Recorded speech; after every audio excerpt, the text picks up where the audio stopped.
Bonjour et bienvenue à notre émission du Livre au cœur, la dernière de notre saison.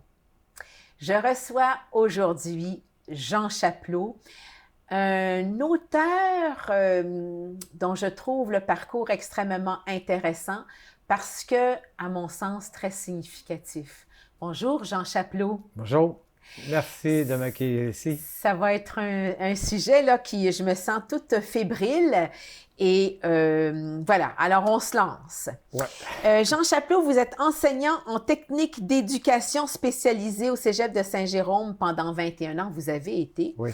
Vous êtes éducateur spécialisé auprès des jeunes femmes enceintes en difficulté d'adaptation au centre Rosalie Jeté. Oui. Ceci vient immédiatement me chercher dans la magnifique série de Daniel Trottier, Toute la vie, qui a eu lieu à Radio-Canada dans les dernières années, c'est venu me chercher immédiatement là. Donc, c'est un sujet très sensible pour moi.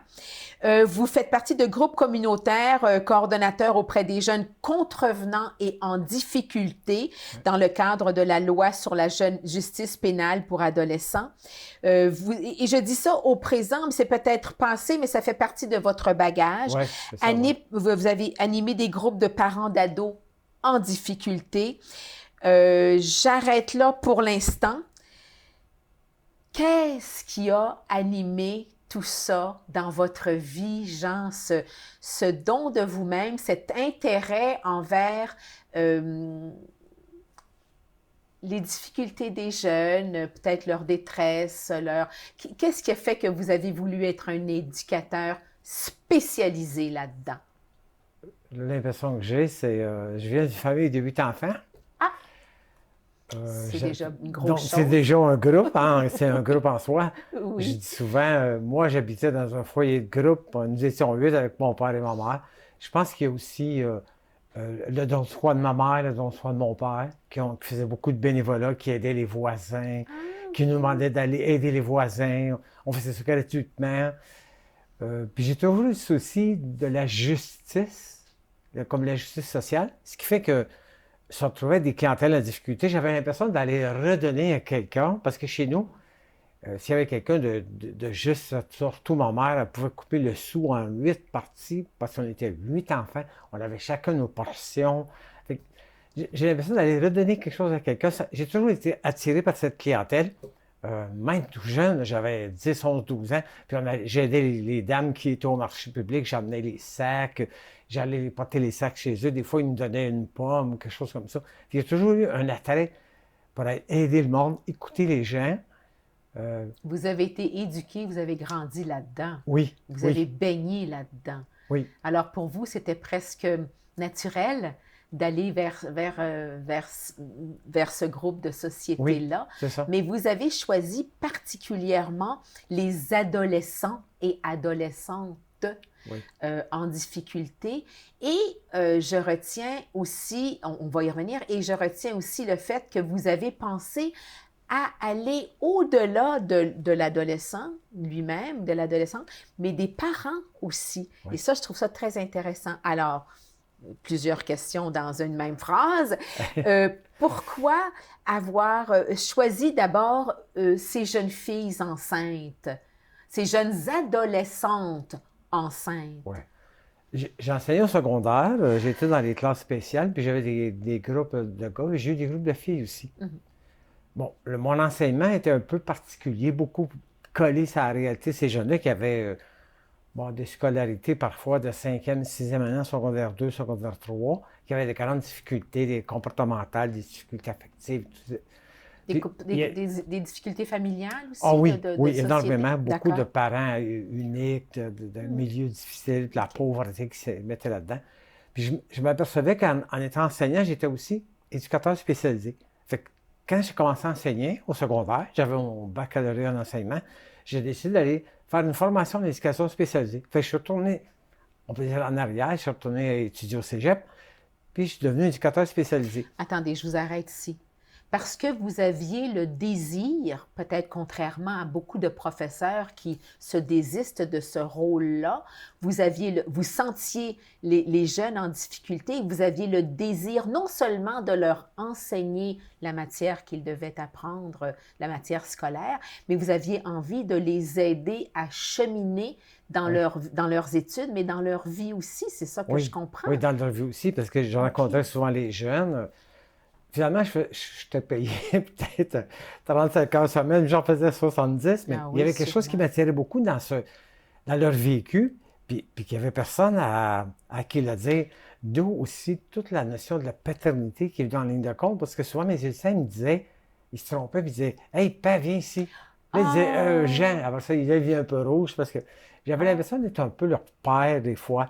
Ce qui fait que Il y avait une figure paternelle. Oui, c'est ça. Ah Fait que ah. cette attirance à ces jeunes-là, m'a amené aussi vers ces femmes en difficulté. Puis il y avait à l'époque, il y avait droit dans les offres d'emploi marqué éducateur masculin. Aujourd'hui, bon, vous verrez, ça, c'est ça. Non, non, on ne fait plus Fait ça, que oui. Ce serait de la ça m'avait un peu discrimination. intrigué, puis je voyais Centre aux Aligentés, Montréal. J'ai dit, bon, puis ça faisait 7 ans que j'étais dans l'enseignement, j'avais un bout de fait, puis je me voyais aller dans une autre catégorie, investir plus dans le travail auprès de l'humain, en intervention. OK. Fait que j'ai envoyé mon CV, j'ai passé l'entrevue, qui a été un peu drôle parce que c'était 3 personnes, dont la directrice générale qui était assez carrée. Puis j'ai été accepté la grande surprise des gens avec qui j'ai passé l'entrevue, ce qui disaient Tu pars d'un travail d'enseignant, tu avais des conditions de travail, les 2 semaines d'été, je tombais avec un mois de vacances, je travaillais une semaine sur 2, j'étais une semaine sur 2. Je suis à Montréal parce que je partais de Prévost, je me rendais à Montréal. Vous étiez à Prévost, Oui, en plus, travailler à Montréal. dans le centre de Montréal. Ça faisait Ouais. beaucoup de négatifs à leurs yeux. Ils disaient Qu'est-ce qui fait que tu as choisi ça Ça me tente, j'ai envie. J'ai vraiment arrivé avec cette type de... Là, ça a été la surprise totale parce que j'étais un homme. Leur perception des hommes était plutôt négative, très négative et avec raison, parce qu'ils vivaient de la violence conjugale. Certaines faisaient partie de gangs de motards, des On parle pères des jeunes absents. adolescentes, là, ici. Oui, on parle entre 14 et 25 ans à peu près qu'on avait là, OK. comme clientèle. Ils venaient dans le foyer de Good, donc ils vivaient là, puis on les rendait à l'accouchement. Donc on les donnait tout ça de trucs, on les aidait à monter une layette de bébé, ils faisaient des cours, là, recherche d'appartement, recherche de travail futur, et aussi questionnement sur est-ce que je garde cet enfant, est-ce que je le confie à l'adoption, qu'est-ce que je vais faire le reste de ma vie avec mon bébé qui va faire partie de ma Est-ce vie qu'il était maintenant. question d'avortement dans ce temps-là, à ce moment-là Oui, aussi? on a eu, Il y avait oui. cette option-là Oui, il y avait aussi? cette option-là aussi. OK. Alors, adoption, avortement ou garder. OK, Ou d'accord. garder, poursuivre la grossesse. Donc, Ouais. là, on offrait tout le support possible, entrevue, entretien, toutes les insécurités liées à la grossesse, les peurs, est-ce que c'est normal, je me sens comme ci, comme ça. Ben oui. Et en plus, l'accompagnement de l'accouchement, que j'ai fait 7 fois. Vous les J'ai avez été comme... accompagnés à l'accouchement Ouais, 7 7 fois père substitut. Vous avez joué au papa? Oui, c'est Ah ça. oui. Fait que c'était un peu, il fallait mettre les choses très claires, évidemment, parce que j'étais pas le père. Donc là, je disais au personnel infirmier, aux médecins, quand c'est le temps des examens gynécologiques, moi, je sors, je me retire. Puis je suis pas le père, donc je coupe pas le cordon. Je vais être aidant, mais il n'y a rien de paternité dans mon rôle. C'est un rôle d'aidant, de support. Parce que ces femmes-là... D'accompagnateur à Oui, l'événement. c'est ça. Puis souvent, ces femmes-là étaient seules. Donc, ils arrivaient à l'accouchement. Parfois, les parents les avaient mis à la porte parce que, Ouais, parce que parce ça s'était mal vu, puis tu es enceinte trop jeune, tu as 16 ans, tu as eu ça avec un coco que les autres ne voulaient pas voir. Fait qu'ils envoyaient parfois à Montréal de loin. On a des gens qui venaient de toutes les régions du Québec là, qui s'y déplaçaient. C'est Ça vraiment faisait... un sujet de société extrêmement touchant. Moi, ça m'émeut énormément.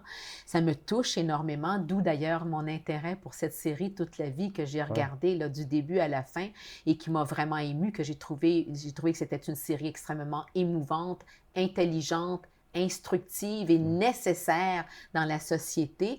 Et vous, ben, vous étiez là-dedans, dans le fond, dans la réalité, dans la vraie, dans les vraies choses. Puis, je veux revenir sur le fait que vous animiez des groupes de parents d'ados en difficulté. Donc, non seulement vous aidiez l'ado, mais vous aidiez le parent ou les parents à comprendre ce qui se passait dans leur... à mieux comprendre leur ado? Oui, comprendre leur ado, parler de discipline, Puis aussi donner un endroit où le parent peut s'exprimer sans être jugé. En disant, j'ai manqué mon coup, je suis plus capable de rien faire, je ne sais pas comment faire ce type d'intervention. Une idée de support, parce qu'à l'époque, j'ai été aussi parent, puis j'ai eu une fille qui était adolescente, avec tout ce qu'on porte là, de l'adolescence. Ce qui fait que je me retrouvais dans ces parents-là, je me disais, bon, on ne peut pas juger un parent à l'allure comme mon jeune, avec ses cheveux rasés, les tatous. Il y avait comme un peu de ça que je voulais redonner aux parents. Derrière se cache beaucoup de détresse ou beaucoup Oui, d'inconfort ou oui, d'incompréhension, oui, de troubles émotifs. c'est ça. Ouais. Puis des gens mal pris avec démunis, j'ai plus rien. Puis des gens très instruits qui pouvaient être avec des emplois très rémunérés, je ne sais plus quoi faire. J'ai tout essayé, je suis démuni, j'ai l'impression d'être à zéro. Fait qu'on faisait ces groupes, qui étaient des groupes d'entraide et que les parents s'entraidaient entre eux aussi. Donc là, il y avait, je te donne un truc, tu me donnes un truc. Fait qu'il y avait beaucoup d'animation que faisaient entre eux. On devrait tellement avoir ça de façon naturelle dans une société, Ben n'est-ce oui. pas? Il devrait y avoir des cours à être parent, chose qu'on n'apprend pas du tout, puis on est garroché carrément dans le rôle sans trop savoir à quoi s'en tenir. Et puis s'il arrive ci, s'il arrive ça, qu'est-ce qu'on fait, etc. C'est un manque dans la société. Puis merci de le combler, ce manque-là, Jean. J'ai été enseignant, moi, puis j'ai fait un bac, ça m'a pris 4 ans. Là, je me disais, je vais être père. Quel cours j'ai suivi? Qui m'a expliqué quoi, à part de voir mon père et quelques pères autour? Des fois, on se retrouvait avec le vide. Je me disais, mon Dieu, qu'est-ce qu'on fait? Puis des fois, la difficulté à appeler quelqu'un et dire, écoute, je suis dépassé, tu veux-tu m'aider? Ça, c'était comme... L'orgueil, la gêne, l'orgueil, la peur de juger. Effectivement. Oui, c'est ça. Ouais. Vous avez donné des conférences sur le rôle de père. Alors, ça vient rechercher un peu là, l'entraide pour futurs pères, mais vous avez conçu un programme de rencontres prénatales pour futurs pères. Hey, c'est quelque chose, là, Jean, ce que vous avez fait. J'ai jamais vu ça de ma vie, moi. Non, c'est ça. Moi non plus, je n'avais jamais vu. Inciter le papa à prendre responsabilité, comprendre ce qui se passe dans le corps de sa compagne et ce qui s'en vient dans ce corps-là, ce petit corps en formation. Au-delà de ça, je regardais beaucoup plus aussi, c'est quoi moi comme père? Fait qu'il y avait 10 rencontres prénatales. Les gars étaient retirés 3 fois dans les 3 rencontres successives. Et là, on regardait, moi, la première rencontre, c'est moi, mon père. Comment moi je suis avec mon père, qu'est-ce que j'ai eu de lui, est-ce que j'ai un contact, pas de contact, il était absent, présent. Après ça, c'était moi comme père, comment je me vois, qu'est-ce que c'est quoi mes difficultés, c'est quoi mes craintes, tout ça. Puis la dernière, c'était la paternité au quotidien. Comment dans ma vie de tous les jours, ça va s'intégrer dans mon sport, les sorties, ma bière à la brasserie, mon travail. C'est des gros questionnements, c'est une grosse responsabilité, puis on ne leur enseigne pas ça, ni aux mamans, ni aux papas quand ils sont jeunes. C'est beaucoup un groupe d'échange aussi. Ce qui était plaisant, c'est qu'après, des fois, les gars, ils revenaient 6 mois après, puis là, ils arrivaient avec le bébé. Puis là, ils disaient « Salut, ils se parlaient! » Fait que c'était assez... il y a des moments, c'était très émouvant, parce qu'il y a des hommes aussi qui découvraient tout à coup « J'ai pas de lien avec mon père. » Moi, à part de dire bonjour, je vais chez nous, il dit comment ça va bien ta job, oui, c'était tout. Fait qu'il y avait tout cet aspect qui me suit toute ma vie, finalement, les femmes enceintes, mes jeunes adolescents, et cette notion d'entraide, de support. Ah là là, est-ce que j'oublie quelque chose parce que je trouve ça tellement intéressant. Conférence sur le rôle de père, rôle, fonction de l'éducateur spécialisé. Bon, il faut qu'on pense à vos écrits, là. Il faut qu'on pense à vos écrits, Jean. Alors, allez-y, vous les avez mis en ordre. Alors, on a le temps de passer à travers chacun d'eux. Un petit résumé sur chacun. Allez-y, on vous écoute. Bien, la passion d'être père, évidemment, c'est quand je suis tombé enceinte. C'est-à-dire qu'à ma paternité, il y avait beaucoup de... J'en parlais beaucoup avec mon jeune frère. Jeune, il faut s'entendre, on a 6 ans, mais il est plus jeune que moi.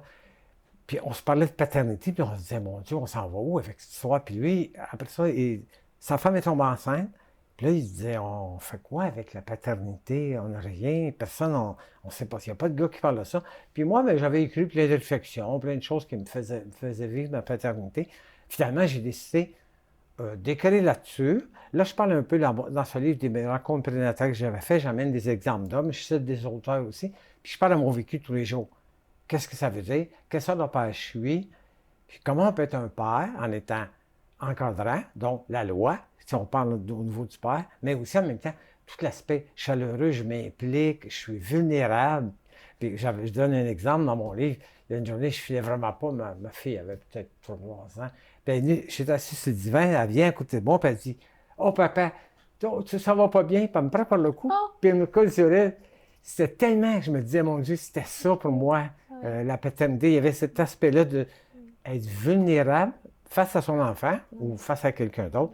C'est un peu là-dedans que je tourne au niveau de la paternité, la passion de son père. Puis évidemment, c'est une passion. Fait que les passions, on sait que c'est les hauts et les bas. Donc, des fois, il y a eu des moments difficiles. Puis il y a eu des moments aussi très, très tendres, de beaux partages avec les hommes. Puis avec mon père aussi, évidemment, parce qu'avant, j'avais donné mon manuscrit à mon père parce que j'avais tellement peur que mon père il était très malade. Je me disais, mon Dieu, il ne verra jamais le jour de ce livre-là. Fait que j'avais donné mon manuscrit. Puis quand on a fait le lancement, il était là. Puis il a dit, moi, là, j'ai eu le manuscrit avant tous vous autres. C'est tellement drôle comment il disait. Comment il était fier. Ah oui, il était fier. Puis j'avais l'impression qu'il avait grandi de 2 pieds parce qu'il y avait la passion de son père que j'avais dédicacée d'ailleurs. Le deuxième. Allons-y, le temps tourne, Jean. Oui, Cris de détresse, chuchotement d'espoir, bien, c'est vraiment ce qu'on parlait tantôt, l'émission de la télé, les cris de détresse de ces femmes-là. Les chuchotements d'espoir, c'est un peu, c'est quoi le rôle d'un éducateur? C'est qu'on fait des petits... Là, c'est les filles enceintes, les jeunes filles oui, enceintes? les jeunes femmes enceintes en difficulté. Donc, il y avait aussi toute la notion de cette porte ouverte. Puis, il fallait pas dans le foyer de groupe, quand les femmes laissaient la porte entrouverte, ça voulait dire, j'ai besoin que quelqu'un vienne parler avec moi. Fait qu'on rentrait. Il y a un peu l'espoir avec les oiseaux, la marguerite. Oui. Mais les chuchotements d'espoir, c'est vraiment comment on peut aider, à petits pas à la fois, à petits détails dans le quotidien, le sport. C'est un peu tout le vécu affectif d'un éducateur. Là-dedans, je raconte comment un éducateur spécialisé vit des situations de grande tension, de violence, émotive, puis comment on vit avec ça. Qu'est-ce qu'on fait après quand on a tout ça, là, puis on vient chez soi le soir, puis on entend ça. Ça doit être émouvant. Le prochain, l'éducateur spécialisé. L'éducateur spécialisé, c'est plus un livre, un essai. C'est un essai vraiment. C'est quoi le rôle de l'éducateur spécialisé avec tout ce que ça comporte, les caractéristiques, toutes les qualités personnelles, professionnelles, un peu tout ça. Ça, tout est là-dedans. C'est un livre qu'on utilise encore dans le cégep. Dans Introduction à la profession, en technique d'éducation spécialisée. Donc, toutes ces années d'enseignement ont servent maintenant à la prochaine, à la suite. À la suite. Puis c'est la nouvelle version que j'ai refait en ajoutant quelques parties. Je parle des milieux d'intervention, je parle un peu de tout, puis beaucoup d'éthique professionnelle, parce qu'on est confronté tous les jours face à l'éthique professionnelle. Évidemment, on entend des confidences et tout ça. Qu'est-ce qui arrive? Récit d'un séjour au Cameroun. Qu'est-ce qui vous est arrivé pour vous retrouver en Afrique? En 2012, je prends ma retraite. Il y a un programme en technique d'éducation spécialisée. Il y a un projet. Puis le responsable, il dit écoute, Jean, on s'en va en Afrique. Puis là, j'emmène 11 étudiants et étudiantes. J'aurais besoin de bénévoles. Il dit t'en connais-tu? J'ai dit ben oui, moi.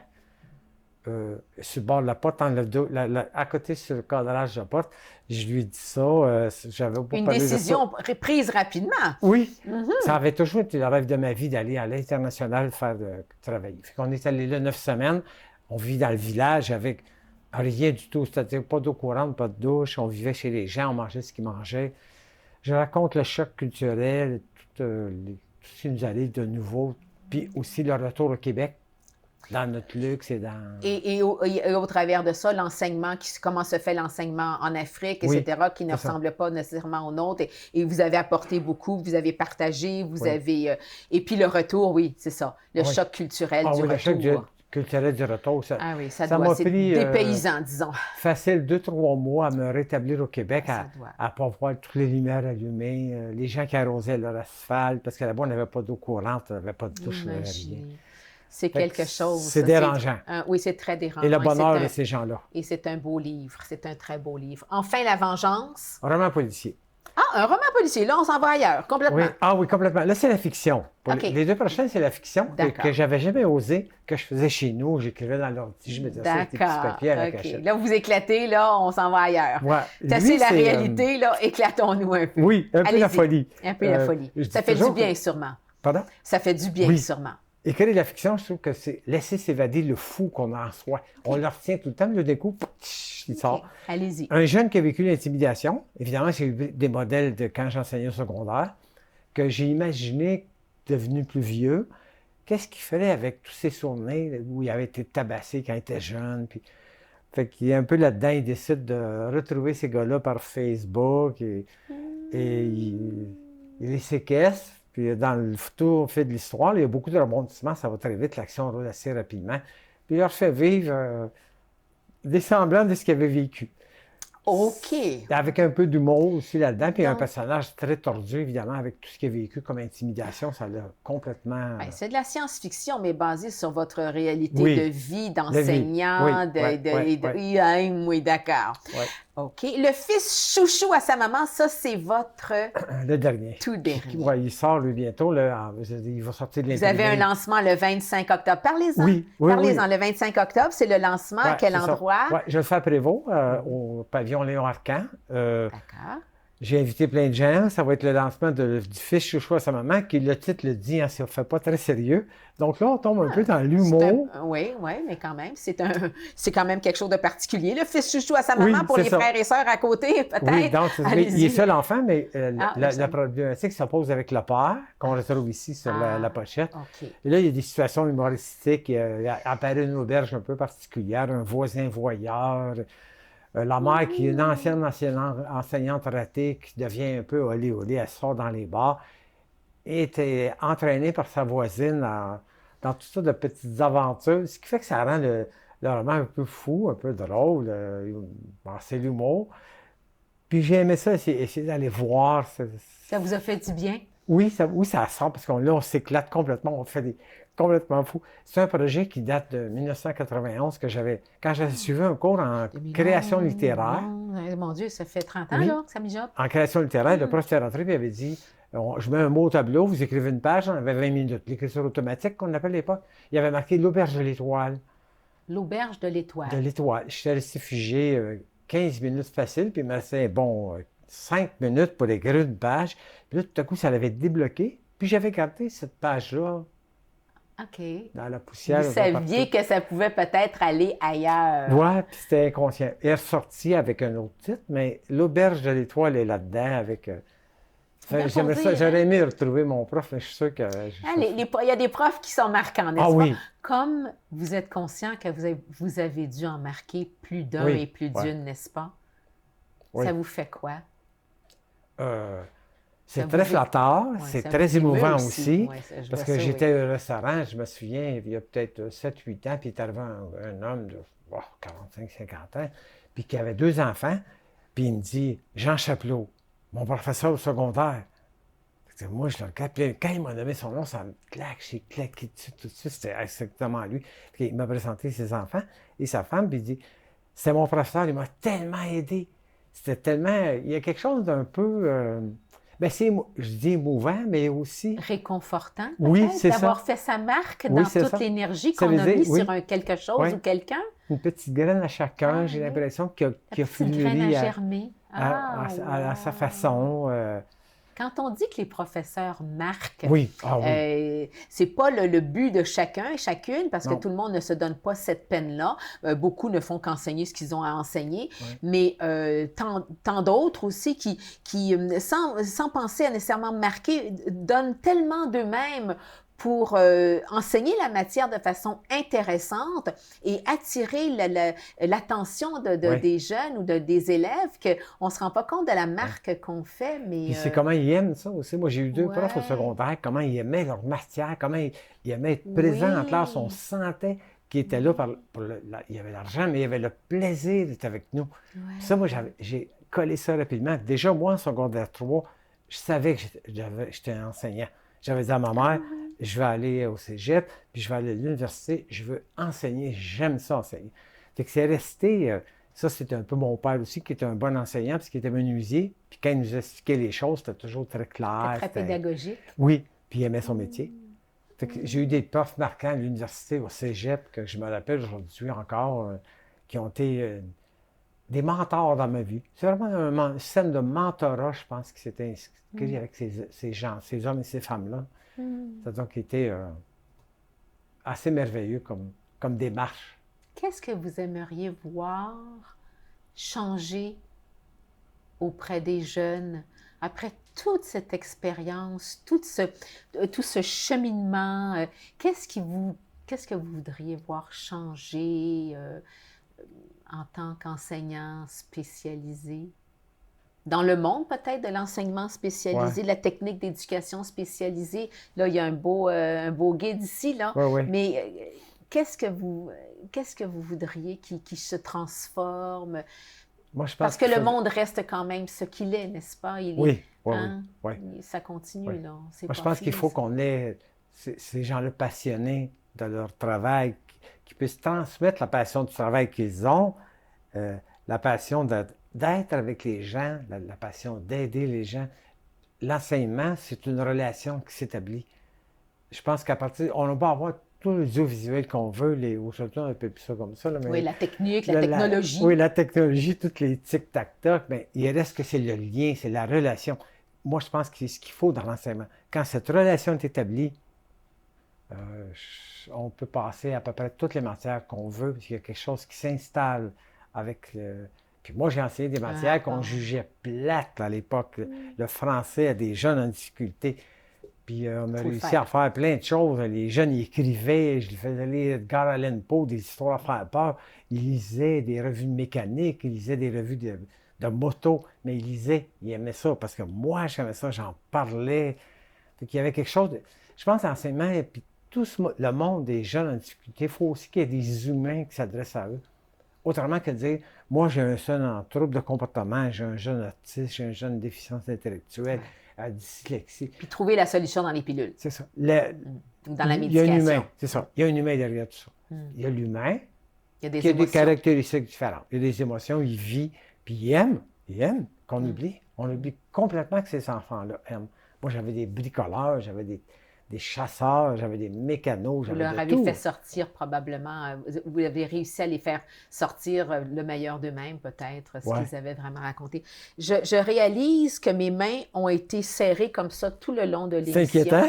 Non, c'était à quel point c'était émotif. C'est comme quand on est sur notre volant, qu'on a les jointures blanches, là. Ouais. Mais à quel point c'était touchant, Jean, d'entendre tout ça. Merci pour ce travail extraordinaire. Merci pour tout ce qui a été fait auprès de ces jeunes-là et que je suis sûre, quelque part, continue ou va continuer Ah ouais. de quelconque façon. Merci d'être là. Et je prends quelques secondes, téléspectateurs, auditeurs, auditrices, pour vous dire que ceci était notre dernière émission de la saison. Nous avons passé à mon sens, à moi, nous avons passé une très belle saison. Nous avons découvert des gens de plumes intéressantes avec des sujets pertinents, significatifs que j'ai adoré explorer. J'espère que vous serez enchantés de cette saison comme moi je l'ai été avec mes invités que j'ai choisis, oui, en effet, qui se sont présentés à moi et j'ai pris le temps de faire le tour de leur œuvre pour comprendre ce qui les animait. Je remercie vraiment cette émission pour ce qu'elle provoque en moi et j'espère chez les auteurs définitivement, les autrices et chez les spectateurs. Je remercie ma technique de me soutenir à la caméra et à l'enregistrement parce qu'on fait un travail que je crois est important. Mon nom est Martine Laval et je vous retrouverai probablement bientôt. Merci Jean Chapelot d'être là et merci à vous d'avoir écouté cette émission. À la prochaine, j'espère, à un prochain rendez-vous.